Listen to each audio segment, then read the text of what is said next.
Welkom by vandag se begeleide gebed. En vandag hoef ons nie eers te vra hoe sterk is ons geloof nie. Maar kom ons aanvaar hierdie eenvoudige uitnodiging en kom sit saam met God in die werklikheid van jou dag wat nog voorlê. Miskien kom jy hierheen moeg van verantwoordelikhede of met 'n kop vol onvoltooide dinge of met 'n hart wat glimlag vir ander, maar binne-in swaar dra. En God wag nie vir heilige oomblik nie. Hy ontmoet ons in ons gewone dae. So ons skrifvers vandag is Psalm 34 vers 19. Die Here is naby die gebrokenes van hart en hy verlos die wat verslae is van gees. En gebrokenheid lyk vandag dikwels anders as wat ons verwag. Iemand wat aanhou werk, maar innerlik is hulle uitgebrand.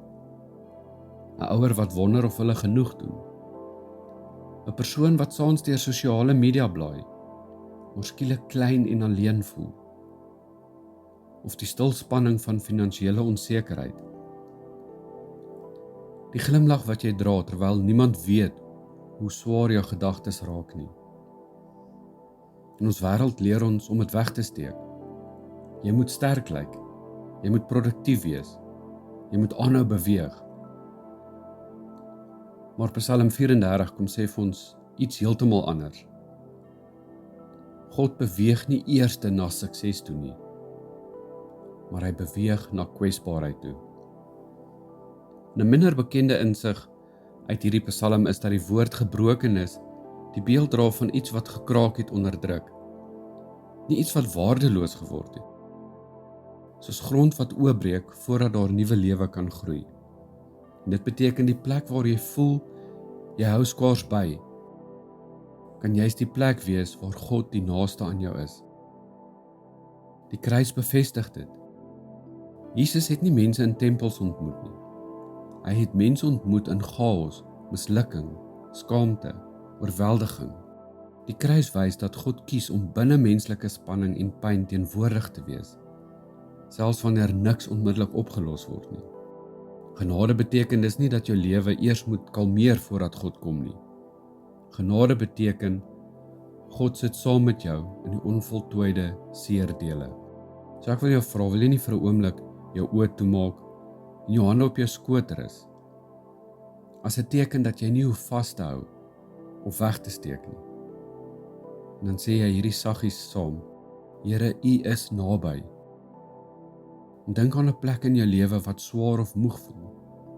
Moenie dit probeer verander nie, maar bring dit net na God se teenwoordigheid toe. En sê selfs hier, Here, selfs hier in die pyn, en voel jy nie alleen.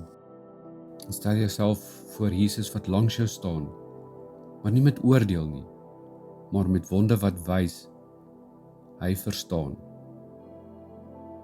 En herhaal hierdie saggies: U teenwoordigheid dra my vandag. Kom ons bid saam.